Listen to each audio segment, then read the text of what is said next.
నేను అడుగుతా ఉన్నా ఇదే చంద్రబాబు నాయుడు, అయ్యా చంద్రబాబు నాయుడు గారు, ఈ రాష్ట్రంలో 66 లక్షల మంది పెన్షన్ తీసుకుంటా ఉన్నారు. అవ్వ తాతలు ఉన్నారు, వితంతు అక్క చెల్లెమ్మలు ఉన్నారు, నా దివ్యాంగులు ఉన్నారు. మీ అందరికీ కూడా వీరందరికీ కూడా చెబుతున్నా, వీరందరికీ కూడా చెబుతా ఉన్నా, కొంచెం ఓపిక పట్టండి, కొంచెం ఓపిక పట్టండి. జూన్ 4వ తారీఖున మళ్ళీ మీ బిడ్డ ప్రభుత్వం వస్తుంది, మళ్ళీ మీ బిడ్డ ప్రభుత్వం వస్తుంది. నా మొట్టమొదటి సంతకం మళ్ళీ వాలంటీర్ల వ్యవస్థ తీసుకొచ్చి ప్రతి ఇంటికి కూడా మళ్ళీ సేవలు అందించే కార్యక్రమం నా మొట్టమొదటి సంతకం చేస్తాను అని చెప్పి ఈ సందర్భంగా తెలియజేస్తా ఉన్నా. ఇదే చంద్రబాబు నాయుడు గారిని అడుగుతా ఉన్నా, అయ్యా చంద్రబాబు, నీ హయాంలో మీరు జన్మభూమి కమిటీలు పెట్టుకున్నారు కదయ్యా.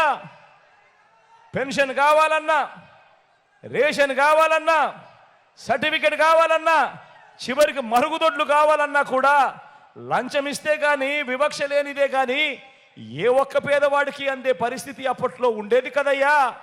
మరి ఆ జన్మభూమి కమిటీలు, మీరు పెట్టుకున్న జన్మభూమి కమిటీలు ఏ మాదిరిగా పనిచేస్తూ ఉన్నాయి, ఏ మాదిరిగా పనిచేశాయి? ఈరోజు వాలంటీర్ వ్యవస్థ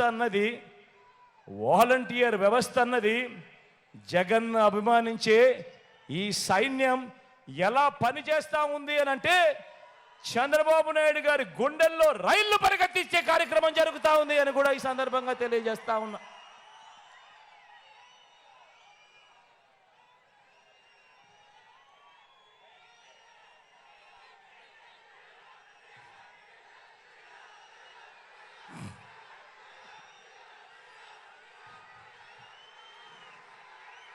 ఇంతమందికి అండగా నిలబడ్డాం కాబట్టి, ఇంతమందికి అండగా తోడుగా నిలబడ్డాం కాబట్టి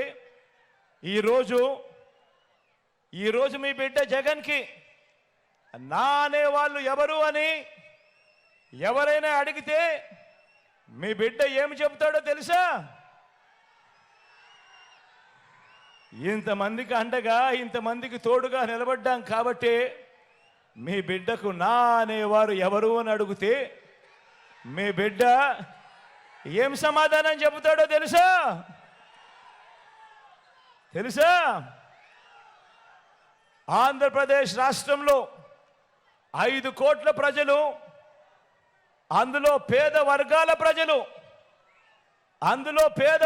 ప్రజలు వీరంతా నాకు నా వాళ్ళు అని గర్వంగా కూడా చెప్తాడు ఈ మీ జగన్.